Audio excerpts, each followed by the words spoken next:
अच्छा, ये मैं एक वीडियो रिकॉर्ड कर रहा हूँ फॉर ART एंड MRT, जो AS में आता है। बहुत बहुत कॉमन एक MCQ है, जो कि गलत ही होता है मोस्टली बच्चों का। तो दो चीजें होती हैं टैक्सेस में, सही है, और वो बहुत ज्यादा तंग करती हैं। अब जैसे देखो, टैक्स के सिस्टम्स तो बेसिकली आपको पता होने ही चाहिए ऑब्वियसली। एक प्रोग्रेसिव होता है, एक रिग्रेसिव होता है, इसमें समझाने का कुछ है नहीं भाई। और एक प्रोपोर्शनल होता है, आपको बस पता होना चाहिए। एक बस जो कन्फ्यूजन जो बच्चों में रहती है, मैं वो आपकी हटा देता हूँ।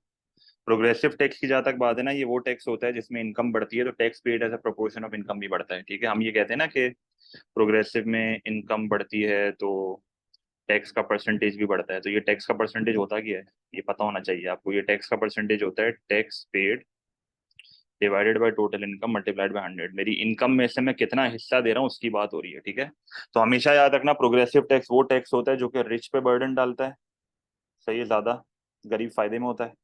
रिग्रेसिव वो होता है जो कि पुअर पे बर्डन डालता है बहुत ज्यादा, सही है, गरीब नुकसान में होता है। इसमें ये होता है कि भाई तुम्हारी इनकम अगर कम हो रही है ना, तो tax paid as a proportion of income बढ़ जाता है, तो गरीब की बैंड बचती है। अच्छा, प्रोपोर्शनल में क्या होता है, चाहे इनकम बढ़े या गिरे तो tax paid as a proportion of income remains unchange. मतलब अगर मैं 1 लाख मेरी इनकम थी और मैं अपनी इनकम का 50% टैक्स दे रहा था, मेरी इनकम अब 10 लाख भी हो जाएगी ना, मैं अपनी इनकम का 50% ही दूंगा। तो परसेंटेज ऑफ टैक्स जो मेरी इनकम से जा रहा है वो कांस्टेंट ही रहेगा, वो चेंज नहीं होगा, सही है। तो ये कुछ बेसिक नॉलेज है जो पता होनी चाहिए। अच्छा, नॉर्मली एक और चीज आपको पता होना चाहिए कि progressive tax is normally direct tax, income tax, corporation tax, inheritance, ये सब प्रोग्रेसिव होते हैं। रिग्रेसिव की अगर मैं बात करता हूँ, ये नॉर्मली इनडायरेक्ट टैक्स होता है जो गुड्स एंड सर्विसेज के ऊपर लगता है। बट अगेन ये कोई फिक्स नहीं है, बट नॉर्मली ऐसा होता है। ठीक है, अब अगर मुझे इनकम को रीडिस्ट्रीब्यूट करना है, लेट से मैं कहता हूँ कि मुझे इनकम को रीडिस्ट्रीब्यूट करना है, सही है, तो एक चीज होती है जिसको कहते हैं मेजर ऑफ इनइक्वालिटी। एक चीज होती है जिसको कहते हैं मेजर ऑफ इनइक्वालिटी। तो measure of inequality of income आपको पता होगा कि ये एएस में सीधा ऐड हुआ है। इसमें आपका गिनी कोफिशिएंट भी आ जाता है, जो कि एक नई चीज है। मार्च 23 के पेपर में इसका MCQ है, उसमें मैंने बताया भी था कि GC क्या होता है, वो देख लेना। मेरे पास अभी टाइम हुआ तो मैं आपको वो बना दूंगा, उसकी भी वीडियो एक। 6 MCQ में बुक के, क्योंकि और हमारे पास है नहीं। A2 के थोड़े टेक्निकल हैं, क्योंकि उसमें लोरेंस कर्व भी आ जाता है, वो एएस का पार्ट नहीं है। फिर आपको रीडिस्ट्रीब्यूट करनी है तो बेसिक मॉडल की, वो तो मेजर ऑफ इनइक्वालिटी है ना। रीडिस्ट्रीब्यूट कैसे करोगे, प्रोग्रेसिव टैक्सेशन को बढ़ा दो, रिग्रेसिव को कम कर दो, पहली चीज। प्रोग्रेसिव को बढ़ा दो, रिग्रेसिव को कम कर दो, ठीक है। दूसरा, तुम क्या कर सकते हो, तुम जो है वो एजुकेशन हेल्थ केयर पे पैसा स्पेंड करो, इससे भी इनकम रीडिस्ट्रीब्यूट होती है। ठीक है, वेलफेयर बेनिफिट्स, अनएम्प्लॉयमेंट बेनिफिट्स, इससे भी रीडिस्ट्रीब्यूट होती है। तो ये कुछ तरीके होते हैं जिसके थ्रू तुम इनकम को रीडिस्ट्रीब्यूट कर सकते हो। पर मेरा पॉइंट यहाँ पर ये नहीं था बताना, मेरा पॉइंट आपको यहाँ पर था एवरेज रेट ऑफ टैक्सेशन और मार्जिनल रेट ऑफ टैक्सेशन को बताना। ठीक है, एक चीज होती है, अब जरा गौर से सुनना, ये तो मैंने एक्स्ट्रा चीजें आपको बता दी। एक चीज होती है जिसको कहते हैं MRT। MRT क्या होता है, MRT is marginal rate of taxation. ठीक है, और एक चीज होती है जिसको बोलते हैं ART। ART क्या होता है, एवरेज रेट ऑफ टैक्सेशन। ऐसा ही है, कोई मसला है यहाँ तक, ठीक है। अब अच्छा, मार्जिनल रेट ऑफ टैक्स को दूसरे लफ्जों में मार्जिनल प्रोपेंसिटी टू टैक्स भी कहते हैं। Marginal propensity to tax, MPT भी कहते हैं इसको, ठीक है। इसकी डेफिनेशन आपको पता होनी चाहिए। जब मैं MRT की बात करता हूँ तो MRT क्या है, MRT is basically proportion of,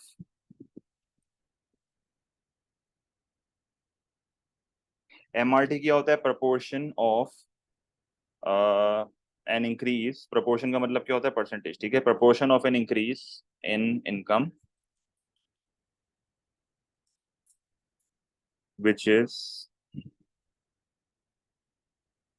taken in tax, ठीक है। तो मेरी एडिशनल इनकम में से, सही है, एडिशनल, इंक्रीज का मतलब क्या होता है, एडिशनल ना। मेरी एडिशनल इनकम में से कितना जो है मैं टैक्स दे रहा हूँ, सही है। तो MRT का फॉर्मूला है बेसिकली, बहुत सिंपल सा फॉर्मूला है। MRT का फॉर्मूला क्या होता है, देख लो, change in tax paid divided by change in income, ठीक है। ये बेसिक सा फॉर्मूला है इसका, क्लियर है, कोई मसला। अच्छा, एक और चीज भी सुन लो, ये change in total income before tax होता है। बिफोर टैक्स ये एक बहुत बड़ा फ्लॉ है जो गलती पेपर में हो जाती है हमसे, मल्टीप्लाइड बाय 100, सही है। अच्छा, अगर मैं एवरेज रेट ऑफ टैक्सेशन की बात करता हूँ तो एवरेज रेट ऑफ टैक्सेशन क्या है, average rate of taxation basically होता है average percentage average percentage of income which is paid in taxes, सही है, which is paid in taxes. Clear है? इसका भी फॉर्मूला फिक्स है। ये बेसिकली टैक्स का बर्डन होता है। अगर मैं सिंपल आपको बताऊं ना, जो पीछे मैंने आपको नहीं बताया मेरी इनकम का कितना हिस्सा जाता है, तो ये ART ही होता है, बर्डन ही होता है वो। चाहिए प्रोग्रेसिव में नॉर्मली ये बर्डन बढ़ता है, रिग्रेसिव में ये बर्डन कम होता है, और उसमें सेम रहता है। जैसे अगर मैं आपको एक जनरल सी एग्जांपल दूं, व्हेन इनकम इंक्रीजेस, एक सिंपल सी बात बता रहा हूँ, when income increases ART falls when the tax system is progressive, oh sorry, ART rises when the tax system is progressive, ART falls when the tax system is regressive, burden कम हो जाता है ना regressive में, जितना अमीर होगे उतना कम बर्डन होगा। And ART remains constant when the tax system is proportional। ठीक है, तो ये याद रखना है आपने। कोई मसला है तक? एक बार एब्जॉर्ब कर लो उसको, सामने मेरे है ही नहीं, मैं अज्यूम कर लेता हूँ मेरे सामने कोई है। कोई मसला है तक?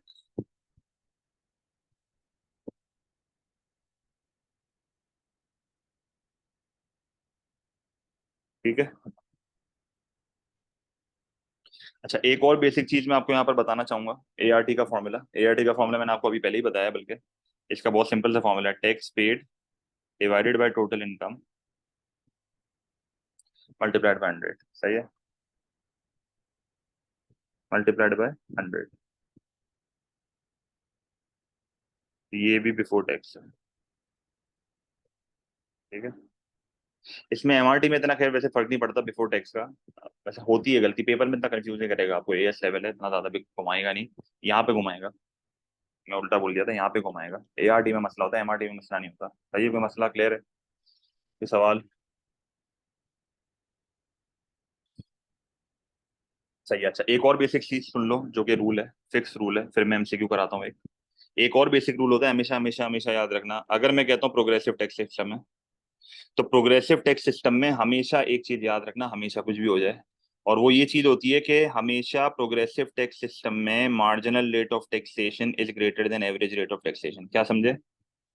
Marginal rate of taxation is greater then average rate of taxation if I am talking about progressive taxation. अगर मैं बात करता हूँ रिग्रेसिव टैक्सेशन की, तो रिग्रेसिव टैक्सेशन में ART will be greater than MRT। Fix rule है, फिक्स रूल, रट्टा मारना है, ये फिक्स रूल है। क्लियर है? कोई मसला? MRT greater than ART in the case of progressive, regressive के केस में ART is greater than MRT। कोई? ठीक है। लॉजिक से पीछे ना जाना, अभी रट्टा मार लो, ये पूछेगा नहीं क्यों ऐसा होता है, बस पता होना चाहिए आपको। क्लियर है? कोई मसला, कोई सवाल?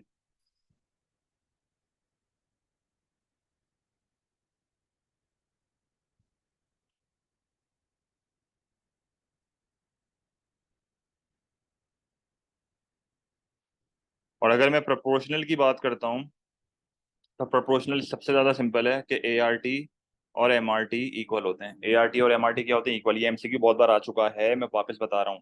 प्रोग्रेसिव में MRT is greater than ART, regressive में ART is greater than MRT, proportional में ART is equal to MRT। इसका एक स्क्रीनशॉट ले लेना, इसका एक स्क्रीनशॉट ले लेना, और इसका एक स्क्रीनशॉट ले लेना। सही है, ये सारी चीजों का एक स्क्रीनशॉट ले लेना। ये MCQ देख लो, मेरे पास एक MCQ मैंने निकाल के रखा हुआ है, November 20 का है। क्या लिखा हुआ है इसने? The graph shows N individuals income before and after the deduction of income tax. अजीब सा ग्राफ दिया हुआ है, इतना कोई मुश्किल नहीं है। What is the marginal percentage of tax? तो मार्जिनल परसेंटेज ऑफ टैक्स आपको पता है मेरे हिसाब से क्या होता है, अभी अभी बताया है। Marginal percentage of tax is basically MRT। MRT की बात कर रहा है। MRT क्या होता है? MRT is change in tax divided by change in income. ऐसा ही है, ये फॉर्मूला होता है, तो हमेशा बंदा फॉर्मूला लिख ले पहले। क्लियर है यहाँ तक? फिर फॉर्मूला लगा लो, जीरो से लेके ये देखो, income after tax, income before tax. Income before tax मेरी 10,000 से बड़ी है, इनकम बिफोर टैक्स मेरी 10,000 से बड़ी है, और इनकम आफ्टर टैक्स मेरी 10,000 है। इसका मतलब क्या है? मैंने कोई टैक्स दिया है, बिफोर टैक्स भी 10,000 है, आफ्टर टैक्स भी 10,000 है। इसका मतलब ये हुआ कि अगर मैं यहाँ पर फॉर्मूला लगाता हूँ, change in tax divided by change in income, तो change in tax is zero, पर चेंज इन इनकम इज 10,000। तो आंसर क्या होगा? जीरो। कोई MRT नहीं है। सही है, MRT जीरो से लेके 10,000 में 0% है। अब बिटवीन 10,000 एंड 20,000 देखते हैं। जब मेरी इनकम 10,000 से 20,000 गई, वापस फॉर्मूला लगाओ, change in tax divided by change in income. Change in income कितना है? हमेशा फॉर्मूले में, पीछे वही बता रहा हूं मैं, हमेशा फॉर्मूले में नीचे जो आप लिखते हो वो बिफोर टैक्स लिखते हो। वहां वापस मैं यहाँ पर लिख रहा हूँ, लिख देता हूँ भाई इधर। हमेशा बिफोर टैक्स लिखना होता है, ये चेंज इन इनकम जो है ना वो हमेशा बिफोर टैक्स लिखना होता है, ये देख लो। तो यहाँ पर change in income before tax कितना है, 10,000। क्योंकि देखो ना 10,000 से 20,000 जा रहा हूँ तो 10,000 से इनकम बढ़ रही है, पर आफ्टर टैक्स इनकम कितने से बढ़ रही है, 7,500 से। बिफोर टैक्स इनकम 10,000 से बढ़ रही है, आफ्टर टैक्स इनकम 7,500 से बढ़ रही है, इसका मतलब 2,500 जो है ना वो गवर्नमेंट की जेब में गया है। तो 2,500 डिवाइडेड बाय 10,000 कितना होगा, 25%। तो 25% is the MRT in this case. तो आंसर विल बी बी। बेकार एमसीक्यू, बहुत बेकार एमसीक्यू। ठीक है, कोई मसला, क्लियर है। Question number 9, the diagram shows the income tax system of, ये एक अगेन ये कोई रैंडम एयर का है, मुझे ये नहीं पता। What are the average and marginal rate of taxes income rise from Y1 to Y2। ठीक है, तो एवरेज रेट ऑफ टैक्सेशन क्या होता है, tax paid divided by total income before tax. सही है, टोटल इनकम बिफोर टैक्स। तो ये ART है। MRT क्या है, change in tax divided by change in income. ठीक है जी। तो अब जब मेरी इनकम Y से Y1 जा रही है, मेरी इनकम जब Y से Y1 जा रही है, तो आप नोटिस करो इनकम तो बढ़ रही है। पहले एमआरटी निकाल लेते हैं। एमआरटी क्या होता है, change in tax divided by change in income. आप एक चीज जरा नोटिस करो, जब मेरी इनकम Y1 से Y2 जा रही है तो क्या टैक्स पेड में कोई चेंज आ रहा है, टैक्स पेड में कोई भी चेंज नहीं आ रहा। मेरी इनकम जब Y1 से Y2 जा रही है तो टैक्स पेड में कोई भी चेंज नहीं आ रहा, इसका मतलब tax paid will be, change in tax will be zero. But income का चेंज तो है, इनकम का चेंज कुछ ना कुछ है। जैसे लेट से मैं कहता हूँ 10,000 से इनकम बढ़ी है, लेट से 10,000 से इनकम एग्जाम्पल के तौर पे, तो इसका मतलब अगर मैं जीरो को 10 से डिवाइड करूंगा तो इन दी एंड आंसर तो जीरो ही आना है। इसका मतलब ये हुआ कि एमआरटी जो था वही रहेगा, एमआरटी जो था वही रहेगा, कांस्टेंट होगा। डिक्रीजिंग तो खैर तुम नहीं बोलोगे, क्या बोलोगे, कांस्टेंट बोलोगे, क्या बोलोगे, कांस्टेंट बोलोगे। ठीक है। जहां तक बात है एआरटी की, एआरटी का फॉर्मूला आपके सामने है। एआरटी का फॉर्मूला क्या है, tax paid divided by total income, tax paid divided by total income. Income मुझे पता है बढ़ रही है, सही है, इनकम मुझे पता है बढ़ रही है। ठीक है। अच्छा इनकम, यहाँ तो वैसे चेंज इन इनकम आता ही नहीं है। लेट्स से मैं कहता हूँ कि मेरी टोटल इनकम 20,000 है, या मैं कोई वैल्यू नहीं डाल रहा। देखो टोटल इनकम से डिवाइड करता हूँ ना, मेरी टोटल इनकम जो भी हो, मुझे बताओ जब मैं Y1 से Y2 जा रहा हूँ तो क्या टैक्स पेड में कोई चेंज आ रहा है। मेरा सिंपल सा सवाल है आपसे। मेरी इनकम जब बढ़ रही है तो टोटल इनकम लिख दी है जो भी है, पर क्या टैक्स पेड में कोई चेंज आ रहा है। मेरी टोटल इनकम बढ़ रही है, मैंने माना। अगर मैंने पहले 10,000 होगी तो मैं यहाँ 15,000 लिखूंगा, चेंज इन इनकम की बात नहीं कर रहा हूँ, टोटल इनकम तो बढ़ेगी ना, इनकम बढ़ रही है, पर टैक्स पेड पे कोई भी चेंज नहीं आ रहा। डिनोमिनेटर बढ़ रहा है, न्यूमरेटर अपनी जगह पे, क्योंकि टैक्स पेड इज कांस्टेंट। तो ART क्या होना चाहिए, ओवरऑल आंसर। ओवरऑल आंसर क्या होना चाहिए अकॉर्डिंग टू मैथ, जब डिनोमिनेटर बढ़ता है और न्यूमरेटर सेम रहता है तो ओवरऑल आंसर क्या होता है, फॉल। तो ART विल बी डिक्रीजिंग, तो इसका आंसर क्या होगा, सी। इसका आंसर क्या होगा, सी। क्लियर है। बहुत MCQs आते हैं पेपर में, रिग्रेसिव टैक्स की डेफिनेशन अक्सर पूछता है, हमेशा याद रखना। रिग्रेसिव टैक्स की डेफिनेशन क्या है कि लो इनकम अर्नर्स पे अ हायर प्रपोर्शन, परसेंटेज वाला ऑप्शन ढूंढा करो जहां पर प्रपोर्शन की बात कर रहा है, ठीक है, ऑफ देयर इनकम। ठीक है। Marginal rate of taxation exceed average rate of taxation, progressive है। ART एक्सीड MRT, रिग्रेसिव है। ठीक है। और जब दोनों सेम होते हैं तो प्रोपोर्शनल है, कोई मसला। तो ART MRT ये था, इसका जो भी MCQ आएगा अब आप कर लोगे, कुछ भी नहीं पूछ सकता, और कुछ भी नहीं पूछ सकता, इतनी गारंटी से मैं आपको बता रहा हूँ, कुछ भी नहीं पूछ सकता वो, कोई मसला। इनडायरेक्ट टैक्स है रिग्रेसिव, बिल्कुल। डायरेक्ट टैक्स है प्रोग्रेसिव, सही है। एक और बेसिक चीज यहाँ पर ये आ गई। उसके अलावा और कोई चीज नहीं है जो मुझे याद आ रही हो। MRT ART भी हमने देख लिया, सही है। हमने जो है वो इनकम रीडिस्ट्रीब्यूट करते हैं, मैंने आपको वो भी बता दिया। GC की जहाँ तक बात है, गिनी कोफिशिएंट की जहाँ तक बात है, March 23 में एक MCQ है, मुझे MCQ नंबर नहीं पता, मैं आपको यहाँ पर दिखाई देता हूँ, बल्कि मैं भी वो उसकी शायद वीडियो बना दूँ एक, बल्कि मैं उसमें चलो बना दूंगा। पर कहने का मकसद ये कि GC लाइकली है क्या आएगा, बहुत लाइकली है क्या आएगा। अनएम्प्लॉयमेंट और इकोनॉमिक ग्रोथ बहुत आसान टॉपिक्स है, उसमें आप गड़बड़ नहीं करोगे। अनएम्प्लॉयमेंट रेट का फॉर्मूला अच्छे से आना चाहिए, वो भी मैं देख लेता हूँ, अगर टाइम मिला तो कर लेंगे, पर इकोनॉमिक ग्रोथ तो बहुत फालतू है। क्लियर है, कोई मसला, बेकार टॉपिक है वो, बहुत आसान है, कुछ भी नहीं है उसमें। तो ART MRT I hope clear है। ये मैंने एक शॉर्ट बना दी जल्दी जल्दी।